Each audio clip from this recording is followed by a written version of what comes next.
রাজধানীতে বিপুল মাদকদ্রব্য সহ আটক হলেন ফারিয়া মাহমুদ পিয়াসা ও মৌ আক্তার নামে দুই মডেল। পুলিশ বলছে তারা রাতের রানী বলেই সুপরিচিত। বিত্তবান পরিবারের সন্তানদের মদ, ইয়াবা, সীসা সহ নানা মাদক সরবরাহ করত। বিভিন্ন সময় গোপনে ভিডিও ধারণ করে ব্ল্যাকমেইলও করত বলে জানায় পুলিশ। আরও জানাচ্ছেন সজল দাস। রাজধানীর বাড়িধারা ৯ নম্বর রোডের ৩ নম্বর বাসায় রোববার রাতে অভিযান চালায় গোয়েন্দা পুলিশ। জব্দ করা হয় বিদেশি মদ ও ইয়াবা সহ বিভিন্ন মাদকদ্রব্য। এ সময় মডেল ফারিয়া মাহমুদ পিয়াসাকে গ্রেপ্তার করা হয়। পৃথক অভিযানে রাজধানীর মোহাম্মদপুরের একটি বাসা থেকেও উদ্ধার করা হয় বিপুল মাদক। সেখান থেকে আটক করা হয় মডেল মৌ আক্তারকে। ওনারা 4 ঘন্টা এখানে অভিযান চালাচ্ছে, কিছুই পায়নি। ওনার বাইরে থেকে নিয়ে আসছে। আটক দুজন একই চক্রের সদস্য উল্লেখ করে পুলিশ জানায়, বিত্তবান পরিবারের সন্তানদের মাদক সরবরাহ আর ব্ল্যাকমেইল করাই ছিল এই চক্রের কাজ। আমরা সুনির্দিষ্ট অভিযোগের প্রেক্ষিতে বাড়িধারা একটি বাসায় এবং মোহাম্মদপুরে একটি বাসায় আমরা অভিযান পরিচালনা করেছি। বাড়িধারা বাসাটি হচ্ছে পিয়াসা থাকেন আর এই বাসা থাকেন মৌ। তাদের বিরুদ্ধে তারা হলো একটা সংঘবদ্ধ ব্ল্যাকমেলিং চক্রের সদস্য। তারা প্রায়শই তাদের বাসাগুলিতে ভর্তি বয়সী উচ্চবিত্তের সন্তানদেরকে তারা নিয়ে আসেন। সেখানে এসে তারা তাদের সাথে বিভিন্ন ধরনের আপত্তিকর ছবি তুলে তাদেরকে এই ছবিগুলি ধারণ করে তারা তাদের বাবা মা ভাই বোন আত্মীয়স্বজনকে তারা দেখাবে বলে তারা ভয় দেখায়, যার প্রেক্ষিতে উচ্চবিত্ত মধ্যবিত্তের সন্তানেরা বা উচ্চবিত্তের এরা তাদের কাছে বিভিন্ন সময় টাকা দিয়েও ম্যানেজ করতে পারে না। আটককৃতদের বিরুদ্ধে মাদকদ্রব্য নিয়ন্ত্রণ আইনে মামলা করে আরও তথ্য পেতে রিমান্ডের আবেদন করা হবে বলে জানায় পুলিশ। সজল দাস, নিউজ 24, ঢাকা। এদিকে রাজধানীর মিরপুর থেকে বিভিন্ন আন্তর্জাতিক এবং দেশীয় বিদেশি সংস্থার ভুয়া প্রতিনিধি পরিচয়ে প্রতারণার অভিযোগে কথিত তরুণ চিকিৎসা বিজ্ঞানী ও গবেষক ইশরাত রফিক ঈশিতাকে সহযোগী সহ গ্রেফতার করেছে র্যাব। ইশরাত রফিক ঈশিতার সহযোগী শহীদুল ইসলাম দিনারকেও গ্রেফতার করা হয়েছে। ঈশিতার বাসায় রোববার অভিযান চালিয়ে ভুয়া seal, ID card, visiting card, 300 piece ইয়াবা, 5 বোতল বিদেশি মদ, ইউনিফর্ম, ল্যাপটপ, ভুয়া সংবাদপত্র ও প্রত্যয়নপত্র, মোবাইল জব্দ করা হয়। গ্রেফতার ঈশিতা প্রতারণার কৌশল হিসেবে নিরাপত্তা বাহিনীর র্যাঙ্ক, ব্যাচ ও পদ অর্জনের চেষ্টা চালাতেন। নিজস্ব ভুয়া ডিগ্রি, পদ ও পদবি প্রচারণার জন্য সামাজিক যোগাযোগ মাধ্যম ও আইপি চ্যানেলও ব্যবহার করতেন।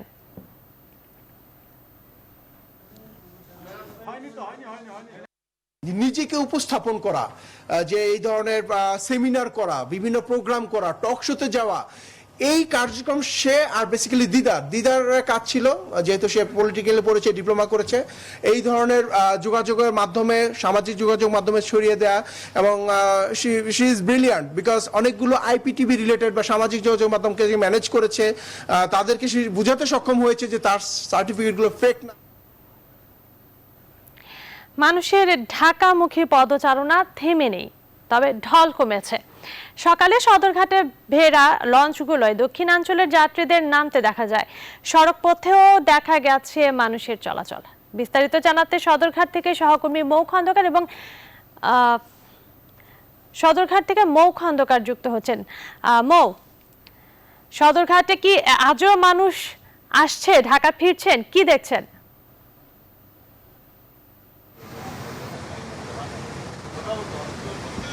ধন্যবাদ। আপনি যেমনটি বলছিলেন, সকাল থেকে যদিও সদরঘাটে যাত্রীর প্রেশার অনেক বেশি ছিল, কিন্তু এখন কিন্তু একেবারে নেই বললেই চলে। আপনি জানেন যে ভোর 6টা পর্যন্ত এখানে লঞ্চ থাকার কথা ছিল, ছাড়ার কথা ছিল এবং এখানে থাকার কথা ছিল, কিন্তু সেটি কিন্তু বাড়ানো হয়েছে সময়, সেটি 10টা পর্যন্ত করা হয়েছে। এই বিষয়ে আমরা কথা বলবো। এখানে এই যে ফারহান যে গ্রুপে আছে তার ম্যানেজারের সঙ্গে একটু আমরা কথা বলে আপনাদেরকে বিস্তারিত জানানোর চেষ্টা করব। আচ্ছা, আজকে যাত্রীদের প্রেশার কেমন এবং সময় বাড়িয়ে কয়টা পর্যন্ত নেওয়া হয়েছে এই বিষয়টা একটু বলবেন আমাদের। বিআইডব্লিউটিএ থেকে ভোর 6টা পর্যন্ত নির্দেশনা ছিল, কিন্তু তারপরে তারা বলছে 10টা পর্যন্ত লঞ্চ যারা আসার তারা আসতে পারবে এবং এখান থেকে ঘাট ছেড়ে যেতে পারবে। আর সকালবেলা আসার সময় অনেক যাত্রী নিয়েই সদরঘাট লঞ্চ আসছে, যেহেতু ঘোষণা দিচ্ছে 1 তারিখ খোলা গার্মেন্টস, তো অনেক পর্যাপ্ত যাত্রী ছিল প্রতি লঞ্চে ভোর থেকে। এখন স্বাস্থ্যবিধি কেমন মানতেছে? স্বাস্থ্যবিধি মাস্ক আছে, সবাই মানতেছে এখন। এই যে সামাজিক যে দূরত্ব, সেটা কি সবাই মানছে কিনা? সবাই তো আর মানা তো সম্ভব না, যারা যারা মানার তারা মাস্ক লাগিয়ে সবাই আসতেছে। বিআইডব্লিউটিএর থেকে সবাই এখানে ছিল, পুলিশ ছিল, সবাই মানে চলে। তার মানে শারীরিক যে দূরত্বটা ছিল সেটা সবাই মানছে। আরেকটি বিষয় আপনার কাছে জানতে চাইবো যে এই যে যাত্রীদের প্রেশার কি সকালের দিকে একটু বেশি ছিল, এখন কি একটু কমে গেছে, এরকম কোনো কিছু? জি, এখন কোনো যাত্রী নেই বললেই চলে, একদম সদরঘাট সব ফাঁকা এবং আমাদেরকে নির্দেশনা দিচ্ছে বিআরডব্লিউটিএ 10টার পর থেকে কোনো লঞ্চ যেন এখানে ঘাটে না থাকে। অনেক ধন্যবাদ। আমরা মাত্র কথা বললাম এখানে ফারহান গ্রুপের যিনি ম্যানেজার আছেন তার সঙ্গে, তিনি কিন্তু আমাদেরকে বিস্তারিত জানালেন যে 6টা থেকে কিন্তু সেই সময় 10টা পর্যন্ত করা হয়েছে। যদিও যাত্রীদের প্রেশার সকালের দিকে অনেক বেশি ছিল, অনেক চাপ ছিল, কিন্তু এখন কিন্তু একেবারে নেই বললেই চলে। পুরো সদরঘাট কিন্তু এখন একদমই ফাঁকা। তো এই ছিল আমার কাছে সদরঘাট থেকে এখনকার মতো সর্বশেষ খবর। ধন্যবাদ মৌ। দর্শক, সদরঘাট থেকে ঢাকামুখী মানুষের কথা জানাচ্ছিলেন সহকর্মী মৌ খন্দকার। দেশে করোনা মৃত্যু ও শনাক্ত বাড়ছেই। কুষ্টিয়ায় 24 ঘন্টায় রেকর্ড 480 জন শনাক্ত হয়েছেন। বিস্তারিত জানাতে সরাসরি যুক্ত হচ্ছেন সহকর্মী জাহিদুজ্জামান। জাহিদ, কুষ্টিয়ায় করোনা প্রকোপ কতটা বেড়েছে?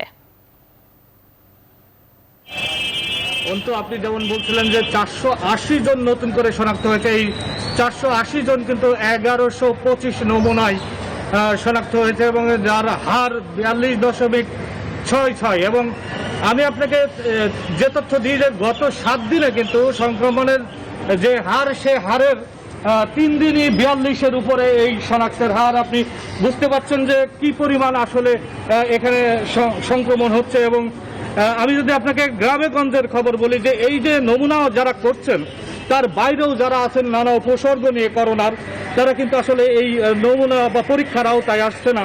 সে কারণে সেখানে কিন্তু আরও রোগী আছে বলে আমাদেরকে চিকিৎসকরা এবং জনপ্রতিনিধি যারা কাজ করছেন তারা জানিয়েছেন। এবং এই যে 480 সংক্রমণ, এটা কিন্তু রেকর্ড সংখ্যক। কুষ্টিয়ায় এর আগে কিন্তু একযোগে 480 জন সংক্রমণ হয়নি এবং এর আগে সর্বশেষ গত 5 জুলাই এখানে 432 জনের করোনা সংক্রমণ হয়েছিল, সেটা ছিল রেকর্ড এবং সেই রেকর্ড ভেঙে দিয়েছে। এবং মৃত্যুর হার কিন্তু কুষ্টিয়া জেনারেল হাসপাতালে বেড়েই চলেছে। আমরা দেখেছি যে গত 24 ঘন্টায়, মানে যে 24 ঘন্টা চলছে তার আগের 24 ঘন্টায় 20 জন এখানে মারা গেছে এই কুষ্টিয়া হাসপাতালে, তার মধ্যে 18 জন। এবং এই যে মৃত্যুর হার এবং সংক্রমণ কেন বাড়ছে এই বিষয়ে আমি চিকিৎসকদের সাথে কথা বলেছি। তারা কিন্তু জানিয়েছেন যে আসলে মানুষ খুব কম স্যাচুরেশন নিয়ে হাসপাতালে আসছেন, যখন খুব খারাপ অবস্থা হচ্ছে তখন আসছে, যে কারণে এদের বাঁচানো যাচ্ছে না। আর সংক্রমণের হার কেন বাড়ছে সেটা সম্পর্কে তারা কিন্তু আমাদেরকে জানিয়েছেন যে সংক্রমণ আসলে যে প্রিভেন্টিভ মেজারগুলো নেওয়ার কথা, অর্থাৎ মাস্ক পরানো নিশ্চিত করা, মানুষকে একজন থেকে আরেকজনকে দূরত্ব নিশ্চিত করা, সেই কাজগুলো আসলে যার যার দায়িত্ব সে সঠিকভাবে পালন হচ্ছে না বলে কুষ্টিয়া হাসপাতালের তত্ত্বাবধায়ক ডাক্তার আব্দুল মোমেন আমাদেরকে জানিয়েছেন। এবং এই ছিল কুষ্টিয়ার পরিস্থিতি। আমি চলে যাচ্ছি স্টুডিওতে। অন্তু। জাহিদ, আপনাকে ধন্যবাদ। কুষ্টিয়ার করোনা পরিস্থিতির কথা জানাচ্ছিলেন সহকর্মী জাহিদুজ্জামান। আজ থেকে অক্সফোর্ড অ্যাস্ট্রাজেনেকার টিকার দ্বিতীয় ডোজ পাবে রাজধানীর মানুষ। 7 আগস্ট থেকে শুরু হচ্ছে করোনা টিকা প্রয়োগের প্রান্তিক পরিকল্পনা, যার মাধ্যমে সারা দেশের ইউনিয়ন পর্যায়েও দেয়া হবে করোনার টিকা। স্বাস্থ্যমন্ত্রী বলছেন, জাতীয় পরিচয়পত্র না থাকলেও বিশেষ ব্যবস্থায় টিকা পাবেন বয়োজ্যেষ্ঠরা। এদিকে হঠাৎ করে রাজধানীমুখী জনস্রোত নিয়ে করোনা সংক্রমণ বৃদ্ধির শঙ্কায় পড়েছে স্বাস্থ্যসেবা বিভাগ।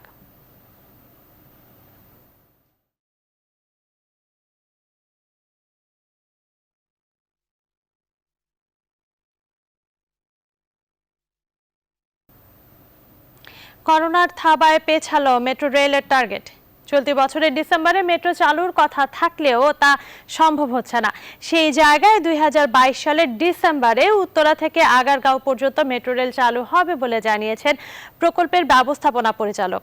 তবে মতিঝিল পর্যন্ত কবে চালু করা যাবে সে বিষয়ে নিশ্চিত করে বলতে পারছে না কর্তৃপক্ষ। প্লাবন রহমানের রিপোর্টে বিস্তারিত ছবি তুলেছেন দেলোয়ার হোসেন। মেট্রো রেলের আগারগাঁও স্টেশন রাস্তার অংশের কাজ শেষে এখন ভায়াডাক্টের উপরই বেশিরভাগ কর্মযজ্ঞ। করোনা পরিস্থিতির মধ্যেও থেমে নেই প্রকল্পের কাজ। উত্তরা থেকে আগারগাঁও হয়ে মতিঝিল পর্যন্ত পুরো পথে এমনই দৃশ্যমান মেট্রো রেল প্রকল্প। জুন মাস পর্যন্ত প্রকল্পের সার্বিক অগ্রগতি 68 ভাগ, তবে উত্তরা থেকে আগারগাঁও পর্যন্ত পূর্ত কাজ এগিয়েছে 87.80 ভাগ। আসছে ডিসেম্বরের মধ্যে আগারগাঁও অংশের কাজ শেষের লক্ষ্য থাকলেও করোনার কারণে সেই লক্ষ্য এখন 2022 সালের ডিসেম্বর।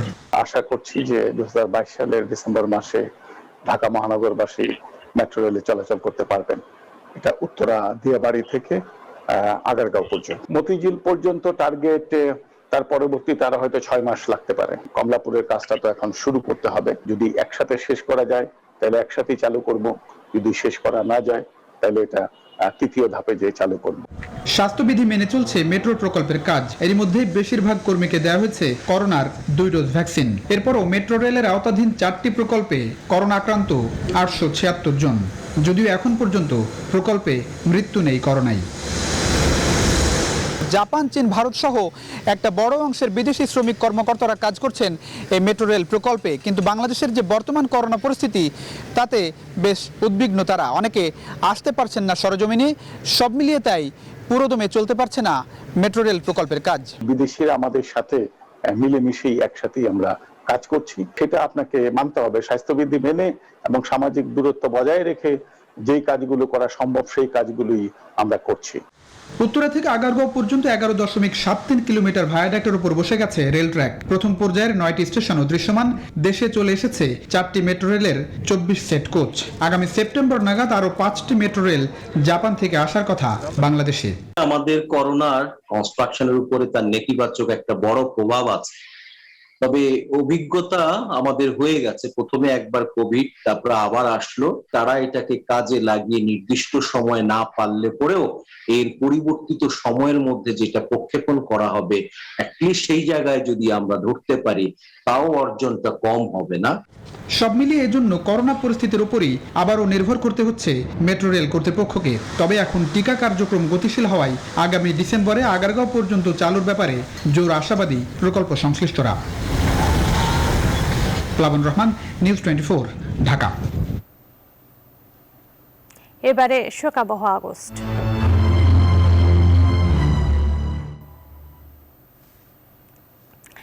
একটা সময়ে বাংলাদেশ নিয়ে কটাক্ষ করতেন বিদেশিরা। আজ বিশ্বের বুকে মাথা উঁচু করে দাঁড়িয়ে সেই সোনার বাংলা। ইতিহাসের মহানায়ক বঙ্গবন্ধু শেখ মুজিবুর রহমান বাংলার মানুষের অর্থনৈতিক মুক্তির যে বীজ রোপণ করেছিলেন, তা এখন বিশ্বের বিস্ময়। স্বাধীনতা পরবর্তী বাংলাদেশের নেতৃত্ব দিয়েছেন মাত্র 3 অর্থবছর, অথচ এই সময়েই মাথাপিছু আয় ও বিস্ময়কর প্রবৃদ্ধি অর্জন করে বাংলাদেশ। শোকাবহ আগস্টে বঙ্গবন্ধুর অর্থনৈতিক মুক্তির ভাবনা ও দেশের অগ্রযাত্রার কথা জানাচ্ছেন বাবু কামরুজ্জামান। অদম্য বাঙালিকে দমিয়ে রাখা যায়নি। 50 বছর আগে ইতিহাসের মহানায়কের দৃপ্ত উচ্চারণ এখনো চিরভাস্বর। বঙ্গবন্ধুর ঐতিহাসিক সেই ভাষণেই লেখা হয় 56,000 বর্গমাইলের ইতিহাস, গণমানুষের অর্থনৈতিক মুক্তির ভাবনাও। যুদ্ধ পরবর্তী সদ্য স্বাধীন বাংলাদেশ যখন বিপর্যস্ত আর দুর্ভিক্ষের ছোবলে ছিন্ন ভিন্ন, তখন মাত্র 3 বছরেই বঙ্গবন্ধুর নেতৃত্বে মাথাপিছু আয় 1970-71 সালের $85 থেকে উঠে আসে $271। বিশ্বব্যাংকের হিসাবে কেবল মাথাপিছু আয় নয়, 1970-71 অর্থবছরের নেতিবাচক প্রবৃদ্ধি বিস্ময়করভাবে তা 1974-75 সালে ছাড়িয়ে যায় 7%। এছাড়া মূল্যস্ফীতির চাপ কমে আসে 20%। কৃষকদের জন্য নেন যুগান্তকারী সব সিদ্ধান্ত, যেখানে জমির খাজনা মওকুফ, মালিকানার সর্বোচ্চ সিলিং নির্ধারণ সহ উৎপাদন বাড়াতে কৃষিবান্ধব নীতি সহায়তার উদ্যোগ নেন বঙ্গবন্ধু। তার রাজনীতির মাধ্যমে অর্থনৈতিক মুক্তি অর্জন এবং মৌলিক চাহিদা মানুষের যাতে ব্যবস্থা করা যায়, সেটা তার অর্থনৈতিক মূল দর্শন ছিল। মানুষ ছিল কেন্দ্রবিন্দুতে, তাদের কল্যাণ সাধন। তিনি 1 লক্ষ সার্টিফিকেট মামলা কৃষকদের উপর থেকে তুলে নিয়েছিলেন এবং একই সঙ্গে আধুনিক বীজ এবং সেচের ব্যবস্থা করেছিলেন, বিদেশ থেকে খাদ্য আমদানির ব্যবস্থা করেছিলেন। বঙ্গবন্ধুর দেখানো পথে তার কন্যার নেতৃত্বে এগিয়ে চলছে অদম্য বাংলাদেশ। শত প্রতিকূলতা আর বাধা মোকাবেলা করেই মাথা উঁচু করে দাঁড়িয়ে আজকের বাংলাদেশ। তাই 1971-72 সালের মাত্র $900 কোটি অর্থনীতি এখন ছাড়িয়েছে $33,000 কোটি। দারিদ্র নির্মূলে বড় সাফল্য তো আছেই, প্রতিবেশী ভারত ও পাকিস্তানের চেয়েও বাংলাদেশে গিয়েছে নানা সূচকে। পাকিস্তানের চেয়ে প্রায় দ্বিগুণ মাথাপিছু আয় আর ভারতের মাথাপিছু জিডিপিকেও ছাড়িয়েছে বাংলাদেশ। তো এই 10 বছরে জনবন্ধু শেখ হাসিনার নেতৃত্বে অর্থনীতিটা এমন ভাবে দ্রুত গতিতে অত্যন্ত স্টেডি ভাবে এটা অগ্রসর হয়েছে সর্বক্ষেত্রে। 50 বছরের পথচলায় তলাবিহীন ঝুড়ি আজ কেবলই বিস্ময় ছড়ায়। পদ্মার বুকে নিজস্ব অর্থায়নে রচিত হয় উন্নয়ন যাত্রা, অবাক তাকিয়ে রয় বিশ্ব। বাবু কামরুজ্জামান, নিউজ 24, ঢাকা। করোনা টিকাদান নিয়ে সরকারি সিদ্ধান্তকে বুড়ো আঙ্গুল দেখিয়েছেন চট্টগ্রাম 12 আসনের এমপি ও হুইপ শামসুল হক চৌধুরী। তার বাড়ির পাশেই নির্ধারিত সময়ের 1 সপ্তাহ আগেই 2000 মানুষকে করোনার টিকা দেয়া হয়েছে। রীতিমতো ব্যানার, পোস্টার ও হুইপের মৌখিক অনুমতি নিয়ে কাজটি করেছেন হুইপ অনুসারী পটিয়া উপজেলা স্বাস্থ্য কমপ্লেক্সের মেডিকেল টেকনোলজিস্ট মোহাম্মদ রবিউল হোসেন। এ নিয়ে তোলপাড় শুরু হয়েছে স্বাস্থ্য অধিদপ্তর, প্রশাসন সহ সব মহলে। সরকারি সিদ্ধান্তের 1 সপ্তাহ আগেই ওই কেন্দ্রে গণটিকা কার্যক্রম শুরু হওয়ায় তদন্তে নেমেছে স্বাস্থ্য বিভাগ। বিস্তারিত ডেস্ক রিপোর্টে। চট্টগ্রামের পটিয়া উপজেলার শোভনদণ্ডী ইউনিয়নে টিকাদান কেন্দ্র খোলার পোস্টার এটি। এখানে স্পষ্টভাবে শুক্রবার থেকে টিকাদানের কথা উল্লেখ করে নানাভাবে হুইপ শামসুল হকের প্রশংসা করা হয়েছে। এই পোস্টার প্রকাশের পর স্থানীয় মানুষকে মোবাইলে মেসেজ দেওয়া হয় টিকা নেয়ার জন্য। অনেকটা সরকারি আদেশের মতোই সেই মেসেজে উল্লেখ করা হয় টিকা কখন দেয়া হবে। এই আয়োজনের বাস্তব রূপ ধরা পড়ে বিভিন্ন ছবিতে। একের পর এক মানুষ এসে টিকা নিতে থাকেন। সাধারণ এসব মানুষের জানার কথা নয় যে এই প্রক্রিয়ার কোনো বৈধতা নেই। এসব কর্মকাণ্ড পরিচালনা করছেন পটিয়া উপজেলা স্বাস্থ্য কমপ্লেক্সের মেডিকেল টেকনোলজিস্ট ও পটিয়া কলেজ ছাত্রলীগের সাবেক যুগ্ম সম্পাদক রবিউল ইসলাম। এলাকায় তিনি হুইপ শামসুল হকের ঘনিষ্ঠ বলেও পরিচিত। স্যার, এলাকাবাসী আমাকে ধরছে, ওরা নিবন্ধন করে রাখছে, আমি টিকা মারতে পারবো না। ঠিক আছে, তুমি একটু ব্যবস্থা করো, তুমি পারলে মেরে দাও। শুক্রবার একটা সময় পাইছি, আমি এই কাজটা গত শুক্রবারে নামাজের আগে সিদ্ধান্ত নিয়ে কাজটা আমি করছি। এই ঘটনা দেশের বড় বড় সংবাদ মাধ্যমে বেশ আলোড়ন সৃষ্টিকারী খবর। একজন হুইপ কোন ক্ষমতা বলে রাষ্ট্রীয় সিদ্ধান্ত অমান্য করতে পারেন, এখন সেটি বড় প্রশ্ন। আমি সাধারণত শুক্রবার সন্ধ্যার পরে জানতে পারি। জানার সাথে সাথে আমি আমার ঊর্ধ্বতন কর্তৃপক্ষ সিভিল সার্জনকে জানিয়েছি। আমি তো ছুটির দিন ছিল, আমি জানতাম না। আমার নলেজের বাইরে এই টিকাটা নেওয়া হয়েছে। যদি নিয়ে থাকে সেটা আমার নলেজের বাইরে। হুইপ শামসুল হকের এলাকার এই দুর্নীতি নিয়ে এরই মধ্যে তদন্ত শুরু করেছে স্বাস্থ্য বিভাগ। বিভাগীয় স্বাস্থ্য কর্মকর্তা 2 কার্যদিবসের মধ্যে প্রতিবেদনের নির্দেশনা দিয়ে একটি তদন্ত কমিটি গঠন করেছেন। এটা আমরা জানতাম না, এটা বলতে পারি। আমরা ঊর্ধ্বতন কর্তৃপক্ষ আমাদেরকে অবহিত করা হয় না। কিছু নীতিমালা আছে, এই নীতিমালাগুলো যথাযথভাবে সেখানে মেনে চলে করা, এটা টিকা দেওয়া হয়েছে কিনা, এগুলো এই তদন্ত কমিটি কিন্তু এগুলো খতিয়ে দেখবে। শুক্র ও শনিবার 2 দিনে পটিয়ার শোভনদণ্ডী ইউনিয়নের রাশিদাবাদ গ্রামে 3টি পৃথক স্থানে 2.5 থেকে 3,000 মানুষকে করোনার টিকা দেওয়া হয়। Desk report, news 24। এবার ফার্স্ট সিকিউরিটি ইসলামী ব্যাংক অর্থ বাণিজ্যের সংবাদ। বাংলাদেশ ভারতের মধ্যে হলদিবাড়ি চিলাহাটি রেলপথ দিয়ে চালু হলো নিয়মিত পণ্যবাহী ট্রেন। রোববার ভারতীয় রেলওয়ে উত্তর পূর্ব সীমান্ত রেলওয়ের ডামডিম স্টেশন থেকে পাথর বোঝাই প্রথম মালবাহী ট্রেন বাংলাদেশে পাঠায়। হলদিবাড়ি চিলাহাটি রুটটি 1965 সালের পর থেকে বন্ধ ছিল। গেল বছর ডিসেম্বরে প্রধানমন্ত্রী শেখ হাসিনা ও ভারতের প্রধানমন্ত্রী নরেন্দ্র মোদী এক ভার্চুয়াল সভায় এই রুট উদ্বোধন করেন। মূলত ভারত থেকে পাথর, চুনাপাথর কিংবা বোল্ডার, খাদ্যশস্য, তাজা ফল, রাসায়নিক সার, কাঠ এবং টিম্বার সহ বেশ কিছু পণ্য এই রেলপথ দিয়ে বাংলাদেশে ঢুকবে। আমরা ফার্স্ট এনজেপির দিকে নিউ জলপাইগুড়ির দিকে রওনা দিয়ে হলদিবাড়ি এসেছি। ওইখানে সমস্ত কাগজপত্র ক্লিয়ার করে হলদিবাড়ির দিকে আমরা 15টা রওনা দিয়েছি। আর চিলাহাটি এসেছি। প্রথম চালান ছিল প্রায় 56 বছর পরে, এটা এখন সামনে আমরা রেগুলার ইন্টারভ্যালে আমরা দেখতে পারবো। করোনা পরিস্থিতির উন্নতি হলে নিশ্চয়ই আমরা দেখতে পাবো যে বাংলাদেশ এবং ভারতের যাত্রীগণ তারা সহজে দার্জিলিং, গ্যাংটক সহ ভারতের সবগুলো পর্যটন স্থানে তারা সহজে ভ্রমণ করতে পারবেন। মিয়ানমারের জরুরি অবস্থা আগামী 2023 সালের অগাস্ট মাস পর্যন্ত বাড়ানো হয়েছে। আর দেশটির সামরিক শাসক মিন অং লাইং নবগঠিত তত্ত্বাবধায়ক সরকারের প্রধানমন্ত্রী হয়েছেন। ফেব্রুয়ারিতে সেনা অভ্যুত্থানের পরপরই জান্তা নেতারা 1 বছরের জন্য দেশে জরুরি অবস্থা ঘোষণা করে 2 বছরের মধ্যেই নির্বাচন অনুষ্ঠানের প্রতিশ্রুতি দিয়েছিলেন। রোববার 2023 সালের অগাস্টের কথা বলে জান্তা নেতা সেই সময়সীমা 6 মাস বাড়ালেন। বর্তমান জান্তা সরকার বিশেষ প্রতিনিধির সঙ্গে সংলাপে বসতেও রাজি আছেন মিন অং। ভাষণে মিন অং লাইং মিয়ানমারে গণতন্ত্র ফিরিয়ে আনার কথা বলেন, তবে কখন এ পদক্ষেপ নেওয়া হবে সে বিষয়ে বিস্তারিত কিছু জানাননি তিনি। ওমান উপকূলে তেলের ট্যাঙ্কারে প্রাণঘাতী হামলার জন্য ইরানকেই দায়ী করেছে যুক্তরাজ্য ও যুক্তরাষ্ট্র। দেশ দুইটির বিশ্বাস ওই হামলার নেপথ্যে রয়েছে ইরান। একে আন্তর্জাতিক আইনের লঙ্ঘন দাবি করে এর পাল্টা পদক্ষেপ নেয়ার প্রতিশ্রুতি দিয়েছে তারা। বৃহস্পতিবার ওমান উপকূলে হামলার শিকার হয় ইসরায়েলি প্রতিষ্ঠান পরিচালিত ট্যাঙ্কার। হামলায় এক ব্রিটিশ ও এক রোমানিয়ান নাগরিকের মৃত্যু হয়। হামলার জন্য ইরানকে দায়ী করেছেন ইসরায়েলি প্রধানমন্ত্রী নাফতালি বেন্নাত। ইসরায়েল ও ইরানের পরিচালিত জাহাজে সম্প্রতি বেশ কয়েকটি হামলার ঘটনা ঘটেছে। মার্চ থেকে শুরু হওয়া এসব ঘটনাকে পাল্টাপাল্টি হিসেবে দেখা হয়ে থাকে। বিশ্লেষকরা বলছেন, এই অস্পষ্ট ছায়াযুদ্ধ আর পাল্টাপাল্টি অস্বীকার ক্রমেই উত্তপ্ত হয়ে উঠছে।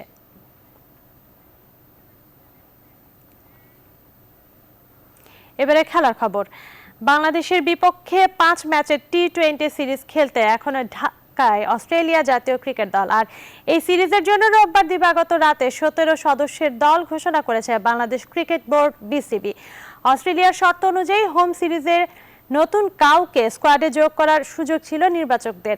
এতে করে বাদ পড়তে হয় দলের অভিজ্ঞ খেলোয়াড় মুশফিকুর রহিমকে। তাই নতুন করে দল ঘোষণার প্রয়োজন না হলেও বাদ ছিল আনুষ্ঠানিকতার। সেই আনুষ্ঠানিকতার কাজটা সারতে রোববার মধ্যরাতকে বেছে নিয়েছে বিসিবি। 5 ম্যাচ বঙ্গবন্ধু টি-20 সিরিজের প্রথমটি অনুষ্ঠিত হবে মঙ্গলবার। সবগুলো ম্যাচ হবে মিরপুর শেরে বাংলা জাতীয় ক্রিকেট স্টেডিয়ামে আর শুরু হবে সন্ধ্যা 6টায়।